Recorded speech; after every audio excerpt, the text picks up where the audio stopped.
inicio y aperturar este espacio de conversación tan interesante, quiero que conversemos alrededor de esta frase tan bonita. Vivimos más años que nunca antes en la historia. ¿Estamos viviendo mejor? La longevidad es una de las grandes transformaciones sociales del siglo XXI. Comprenderla implica ir más allá de las cifras demográficas. Y para no seguir profundizando como en este tema, quiero darles la bienvenida a este espacio de gerencia social, a esta conversación de gerencia social, nuestro 7º espacio del año. Recuerden que el último miércoles de cada mes, hoy, por agenda de nuestra invitada internacional, lo movimos para el último jueves de este mes, pero normalmente nos encontramos el último miércoles de cada mes y hoy nos reunimos alrededor de la longevidad. Hoy tenemos unos invitados muy interesantes, una conversación que nos va a llevar a una reflexión que hoy las empresas se tienen que empezar a dar alrededor de unas preguntas que nos reúnen precisamente para hablar del futuro de las empresas. No siendo más, quiero darle la bienvenida a Paula Fortes. Paula viene desde Chile a acompañarnos en esta conversación, experta en temas de longevidad, tiene un perfil súper amplio. Quiero profundizar en él para leerles un poco quién es Paula. Actualmente es coordinadora del área de investigación de envejecimiento y cuidados en Flaxo, en Chile, y una de las voces más influyentes en América Latina en políticas de cuidado y envejecimiento activo. Fue directora del Servicio Nacional del Adulto Mayor, Semana, y directora sociocultural de la Presidencia de Chile durante el gobierno de Michelle Bachelet. Ha dedicado su vida a más de 25 años a la investigación y promoción de políticas públicas que dignifican la vejez, fortalecen el propósito de la adultez mayor y construyen una cultura del cuidado comprometido. Bienvenida Paula, bienvenida a Confama, bienvenida a Medellín y un fuerte aplauso para ella. Muchas gracias, Oscar. ¿Aló? Ahí, muchas gracias. Muy buenos días a todos y a todas. Qué gente tan valiente que está aquí hoy día. Mientras me presentaba, Oscar, yo pensaba que ya no son 25, son más de 30, para que vean que uno también envejece en el currículum. Quiero agradecer esta invitación de Confama, estoy muy contenta de estar acá y de poder hablar con su ecosistema de bienestar, de empresas y de organizaciones. Me parece genial que estén en estas reflexiones. Y creo que vamos a entrar en una conversación que sí tiene que ver con el cambio demográfico, pero tiene que ver con nuestra propia existencia. La verdad es que la gerontología, si no se vive como una reflexión existencial, es difícil ser asertivos en el abordaje de la misma. Aquí voy a... Ay. Bueno, hoy día vamos a hablar que vivir más ya no es el desafío, lo logramos. Hicimos todos los esfuerzos para alargar la vida y sin embargo, después que hicimos todos los esfuerzos, hablamos de un problema. Y es paradojal porque entonces el problema lo creamos nosotros. Hace unos años estaba dando una conferencia en Galicia y había un dirigente que dio una conferencia magistral y que tenía 103 años. Y cuando salió, se acercó la prensa y le preguntaban, don Atilio, le decía, don Atilio, dígame, ¿cuál es el secreto para vivir 103 años y estar con su lucidez y todo? Y él decía, bueno, no morirme. Y claro, y en esa simpleza de respuesta encontramos esto, porque finalmente nosotros no somos muy distintos de lo que eran los primeros hombres en la Tierra. Genéticamente, ¿no? ¿Qué cambió? Cambió la cultura, cambió la tecnología y sin lugar a dudas estamos viendo cómo nuestros padres son muy distintos a nuestros abuelos y con certeza ustedes van a ser muy distintos a sus padres. ¿Por qué? Porque accedimos a un modelo de vida en que nos mantenemos mucho más tiempo bien. Entonces no es solo que nacen menos niños y que la gente vive más, sino que además se ha alargado la cantidad de años que superan la tradicional esperanza de vida.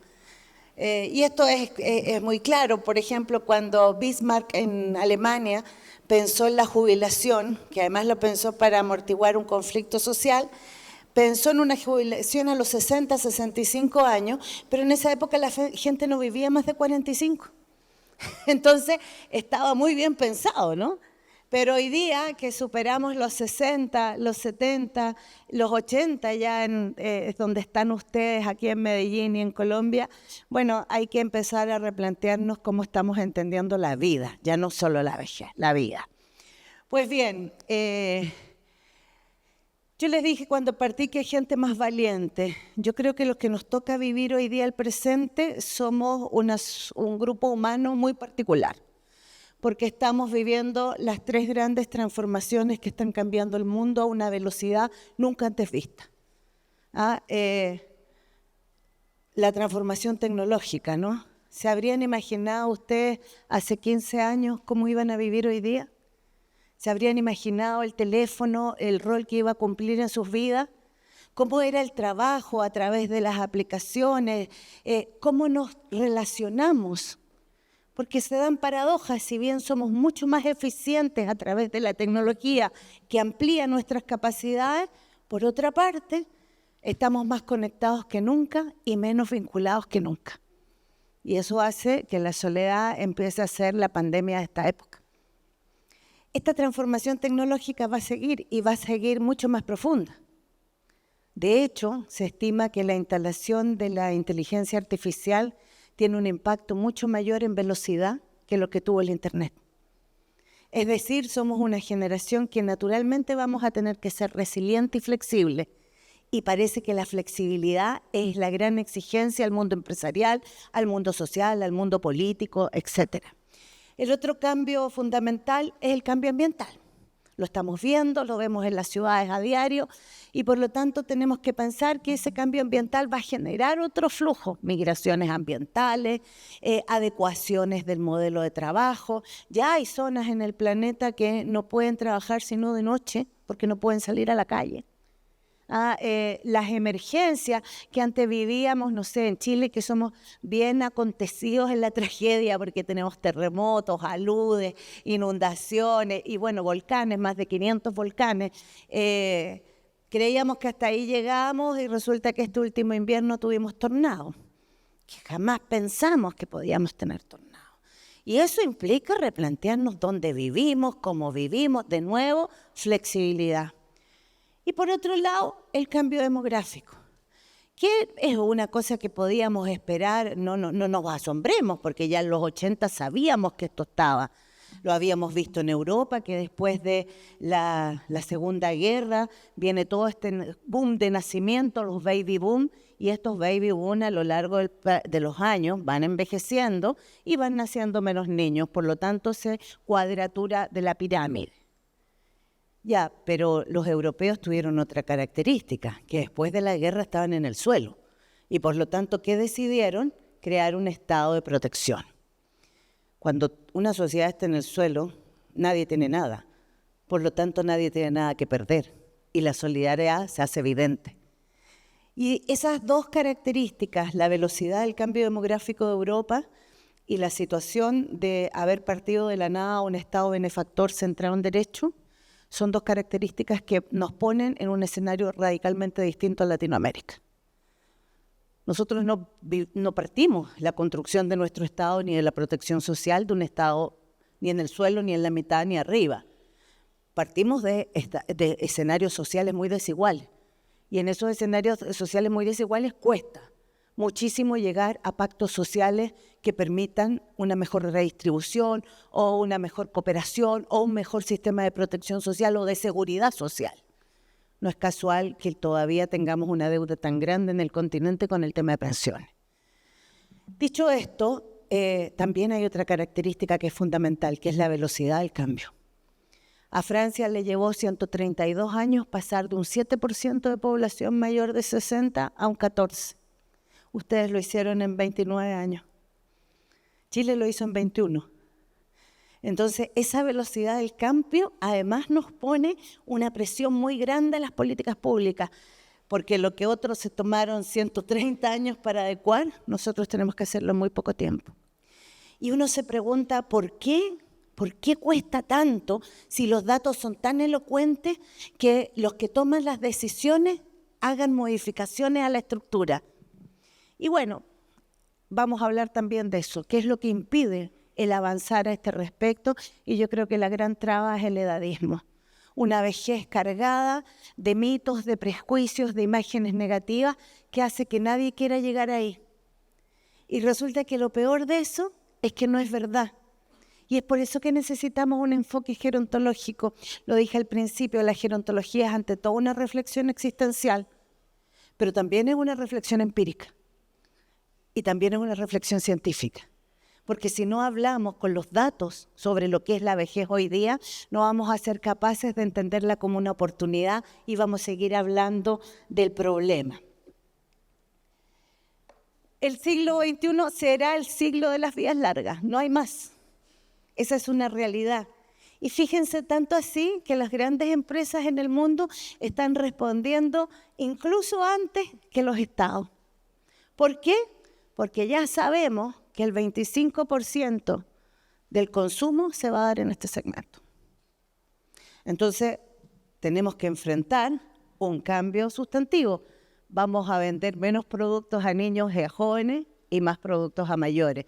Y el que quiere adecuarse a esto, es decir, la empresa, comillas, flexible, ¿qué es lo que está haciendo? Está justamente replanteándose sus productos, sus grupos objetivos y por sobre todo el cómo va a desarrollar la productividad y la va a sostener en la empresa. Y ahí entonces empieza a replantearse la retención del talento. Y junto con la retención del talento, la oportunidad que tiene la relación entre jóvenes y mayores. Y esto es muy bonito. Hay varias empresas en Corea, Alemania, la BMW está trabajando esto, en que están haciendo esta mixtura, porque el impulso juvenil, el riesgo, etc., se mezcla con la experiencia y ¿saben lo que tienen los mayores? Relaciones.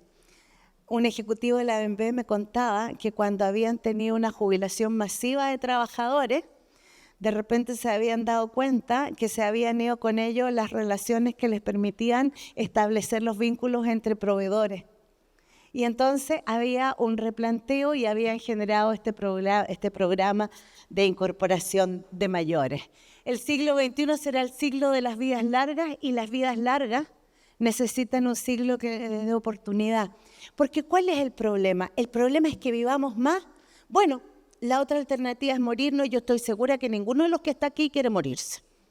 Entonces, como no queremos morirnos, queremos vivir y vivir bien. ¿Y qué es vivir bien? ¿Qué es vivir bien? ¿Qué es lo que nos permite vivir bien? Los vínculos, el sentido, la pertenencia. La psicología psicosocial habla de tres, ¿no? En esta etapa de la vejez. Identidad, quién soy, autonomía, mis capacidades de tomar decisiones por mí mismo y pertenencia. Y cuando uno dice cuáles son los problemas de los seres humanos, dice los problemas son básicamente hoy día la soledad y la desvinculación. ¿Y por qué? Pregúntense ustedes por qué. Yo he hecho harto esta reflexión porque yo trabajo con población mayor y tengo claro que la soledad es algo que cruza a los mayores, pero hoy día tengo la certeza que cruza a los niños, adolescentes y a los adultos. Y cuando profundizo sobre la soledad, lo que observo es que hay distintos tipos de soledad. Hay una soledad del que se siente excluido porque tiene poca red social, porque se vincula poco, porque está aislado, porque vive en una vivienda, en un cuarto piso, no tiene ascensor y fue quedando atrás, o porque tiene alguna dificultad física y ya no sale porque las veredas son irregulares o lo pueden asaltar. Hay gente que se fue retrayendo a su espacio doméstico y disminuyendo sus vinculaciones. Bien, soledad social. Hay otra soledad que tiene que ver con que a veces tenemos vínculos, pero son de poca calidad. Entonces, es complejo decir, yo veo a mis hijos, o veo a mis padres, o veo a mis amigos, pero siento que no tengo ese vínculo nutritivo. Y esa es una soledad emocional. Pero ¿saben cuál es la peor soledad? La existencial. Esa que no tiene propósito. Y el propósito no puede ser solo individual, porque uno puede tener propósitos como mantenerse sano, ejercitar, no sé, tener una dieta adecuada.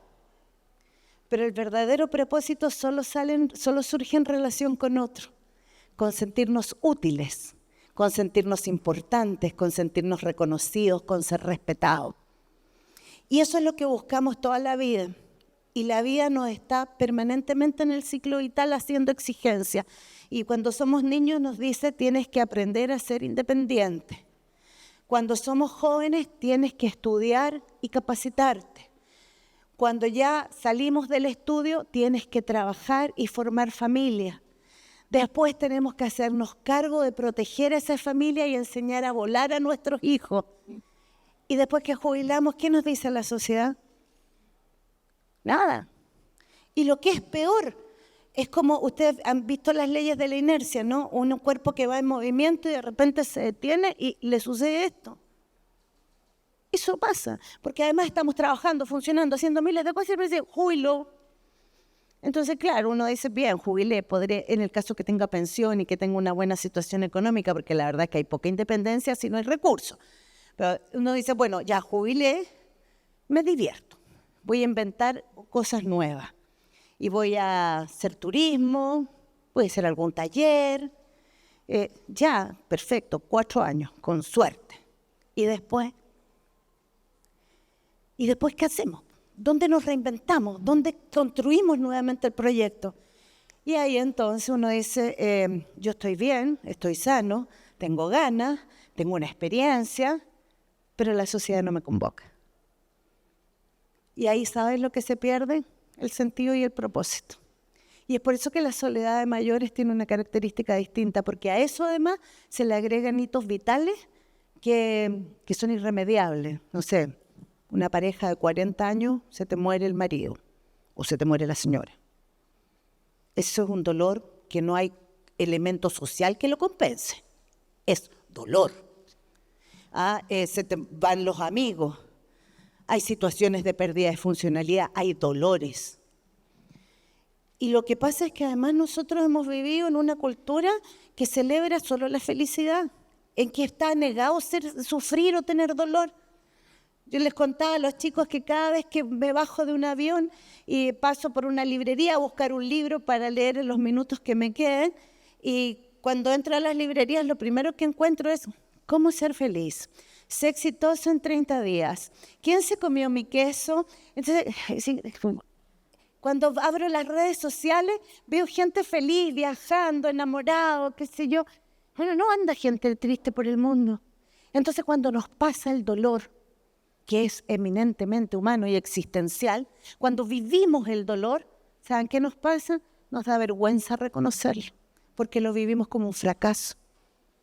¿Cómo le digo a mi entorno que lo estoy pasando mal, que me duele la vida? Porque en el fondo fracasé, porque no soy exitoso, porque no soy feliz, etc. Bueno, lo mismo les pasa a los mayores.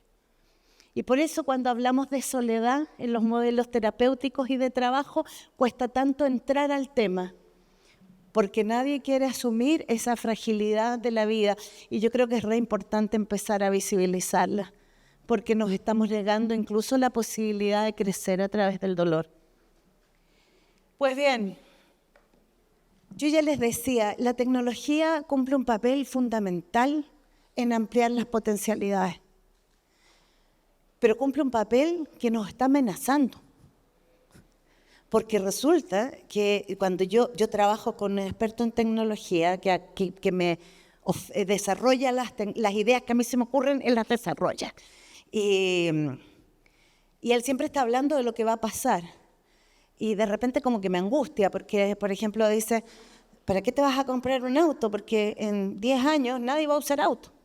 Va a pasar un auto automático que tú lo vas a llamar, va a llegar a tu casa, tú te vas a subir y te va a llevar a un lugar y ya nadie va a usar auto. Y yo inmediatamente pienso, y entonces no vamos a tener que tener garage donde dejar el auto. ¿Se imaginan todas las casas que van a quedar con un espacio disponible? Y después dicen, oye, las máquinas y los robots van a empezar a reemplazar a los humanos en el trabajo. Y va a llegar un momento en que no va a haber trabajo. Y le digo, bueno, ¿cómo van a vivir? Bueno, va a ser bien caótico al principio, me dice él, pero después los países van a hacer un bono vital, donde tú te vas a recibir un dinero por vivir, para que vivas. porque el trabajo lo van a hacer las máquinas. Y yo me pongo a pensar, si ya tenemos el problema que tenemos con los mayores respecto al propósito, ¿qué nos va a pasar? Porque un rato podremos pasarlo bien, pero ¿y después?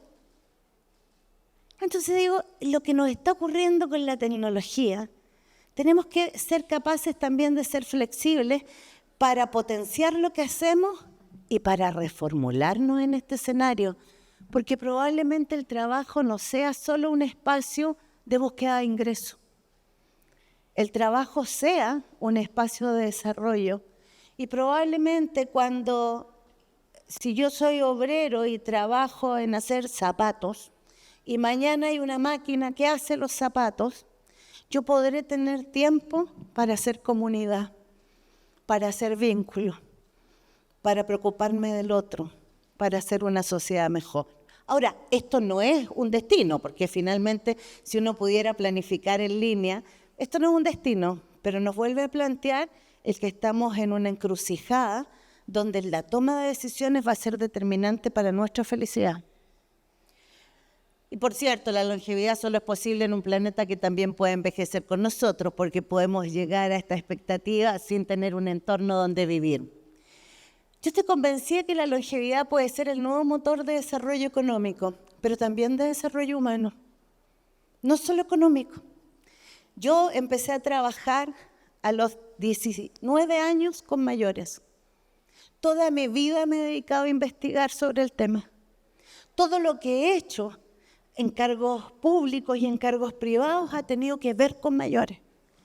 ¿Y saben qué descubrí? Que no existen los mayores, existen muchos mayores diferentes. ¿Qué más descubrí? Que los mayores son más felices que nosotros. Y cuando descubrí eso, encontré que los centros de envejecimiento ya lo habían descubierto. Y que en la vida se hace la U de la felicidad. Somos más felices cuando nacemos y somos más felices cuando somos mayores. ¿Y por qué? La Laura Carlston dice muy bien esto y dice, cuando supe esto, yo como gerontólogo dije, esto tiene que ser mentira. Porque como si los mayores, muchos no satisfacen sus necesidades esenciales, ¿cómo van a ser felices? Entonces le mostraron todos los estudios que habían hecho, que mostraban, por ejemplo, a distintas cohortes generacionales, imágenes sobre distintas cosas, pero imágenes positivas y negativas. Los mayores se quedaban con las imágenes positivas, los más jóvenes focalizaban en las negativas. Y cuando fueron investigando el cerebro, se dieron cuenta que nuestro cerebro neuroplástico se adaptaba en la vejez para recoger las mejores cosas de la vida, para valorar los significados, los vínculos afectivos, para dejar pasar el conflicto pequeño.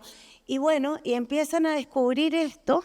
¿Y cuál es la paradoja? ¿Por qué se produce eso? Porque, claro, uno es feliz cuando niño porque tiene toda la vida por delante. Pero ¿por qué somos felices en esta etapa, en la última etapa de la vida? Porque sabemos que nos vamos a morir. Y como sabemos que nos vamos a morir, utilizamos bien el tiempo. El tiempo, que es otra dimensión y es otro indicador de cómo vivimos la vida. Los griegos en eso eran muy listos, hablaban del kairos y del cronos. El cronos era el tiempo que pasaba por el reloj y el kairos era la calidad del tiempo. ¿Cuántas veces te pasó que lo estabas pasando bien o eras feliz y el tiempo se te iba entre las manos? Y de repente estamos tristes o estamos aburridos y el día nunca termina de pasar. El tiempo tiene distintas dimensiones según qué tan interesados estemos, es decir, qué tan dentro estemos del modelo de la vida.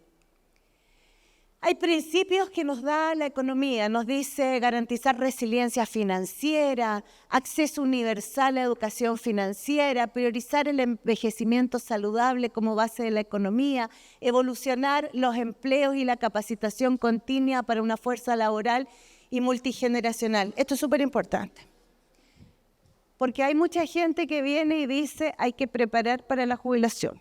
Hay otros que dicen hay que incorporar a los mayores en el mercado. Hay otros que dicen solo hay que capacitar en la primera etapa o en la última. Cuando nosotros hablamos del trabajo y de la seguridad social, hablamos de algo muy complejo. Cuando uno modifica algo, aprieta un botón y se activa otra cosa.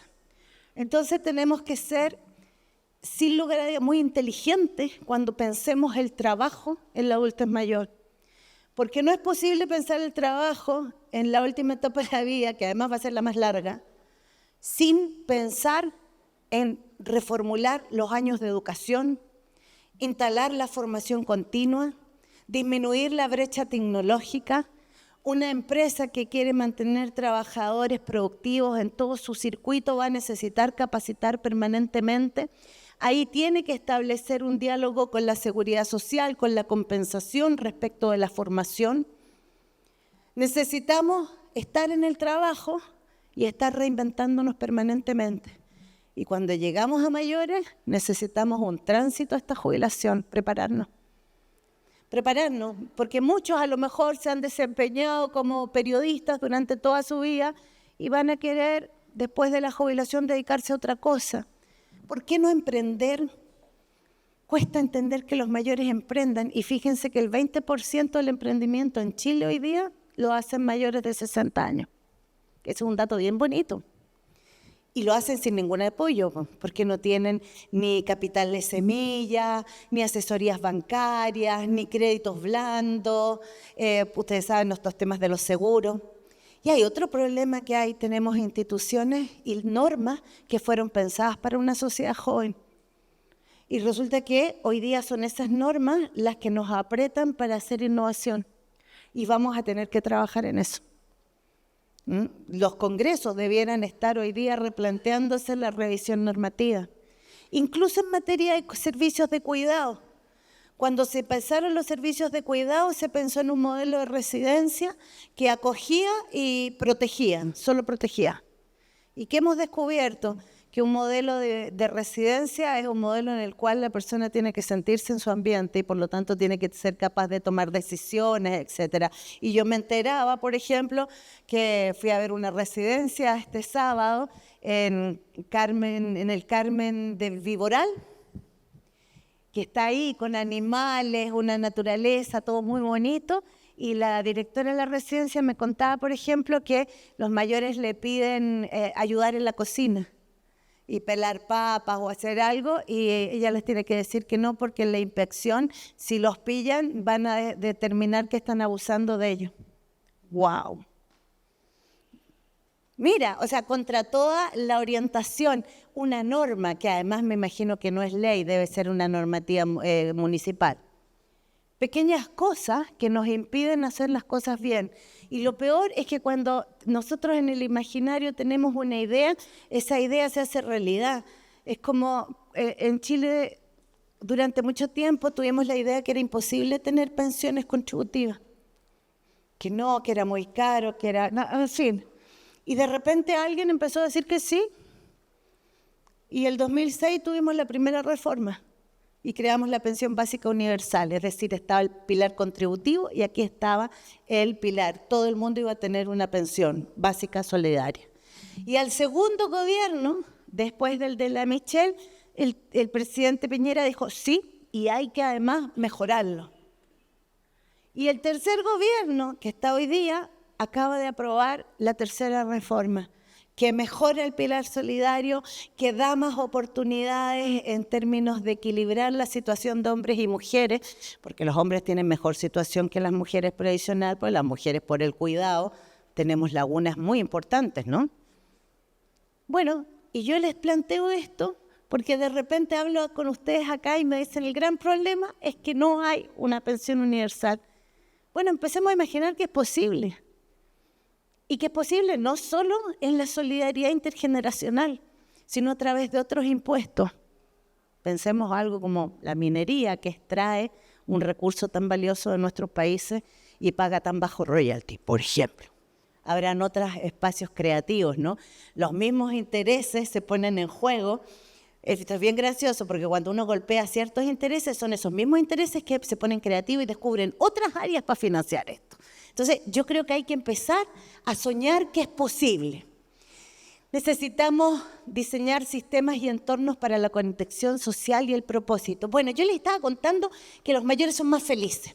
Entonces, si los mayores son más felices Si logran modificar su cerebro, si logran recoger lo importante, pucha que serían importantes los climas laborales. Y a lo mejor el envejecimiento es un problema porque el resto de la sociedad no se adapta. Y la Laura Carlston termina su charla diciendo, ¿por qué no nos dejamos salvar por los viejos? ¡Guau! Y a mí me pasan cosas con eso, porque identifico personas mayores con las cuales he trabajado a lo largo de mi vida que creo que me han salvado muchas veces. Entonces, ahí uno dice, entonces, ¿dónde está el problema? El problema es que siempre vemos a los mayores como alguien que hay que atender. Lo mismo que pasa en ese hogar, no puede pelar la papa. Y los mayores lo único que quieren es pelar la papa. Y quieren ir al trabajo, y quieren innovar, y quieren aprender. ¿Saben por qué? Porque en esta etapa van a estar 40 años de su vida y no pueden estar excluidos del desarrollo. Pero si alguno de los que está aquí aún piensa y dice, bueno, esto es una decisión mía empresarial, y el Estado dice, esto es una decisión mía empresarial, yo les voy a decir que no existe ni un país que pueda seguir creciendo si no incorpora un 30% de su población. O sea, el que esté convencido por valores, el que esté convencido por principios, el que esté convencido por evidencia o el que esté convencido por economía. Pero sí o sí esto tiene que darse. El bienestar es la nueva productividad. Esto es todo un tema, fíjense, porque tiene que ver con el cuidado. El cuidado se manejó en el espacio doméstico históricamente. La familia se hace cargo. Y se hace cargo como puede. ¿Y cómo puede la familia? A través del tiempo de las mujeres. Yo hacía un ejercicio con Laura el otro día y decíamos, imagínense ustedes que mañana se levantan y hay niños en la calle por Medellín caminando solos. Las casas tienen la loza apilada, la ropa sin planchar, personas mayores que no fueron a su consulta médica. ¿Me quedan? 10. Y uno los mira y dice, ¿qué pasó? ¿Esto es una película zombie? No, es el día que las mujeres dejaron de hacerse cargo de las tareas del cuidado. Y nos parece tan normal que no lo vemos. Y resulta que eso es un gran impedimento para las mujeres en el trabajo.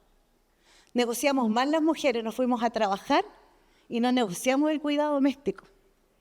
Entonces hoy día nos hacemos cargo del cuidado doméstico y del trabajo. Y tenemos que enfrentar eso porque antiguamente cuidábamos a los niños y cuidábamos a algún enfermo, a alguna persona con discapacidad. Bueno, algunas también cuidaban unos caballeros que estaban bien sanos. Pero en general cuidábamos hasta ahí.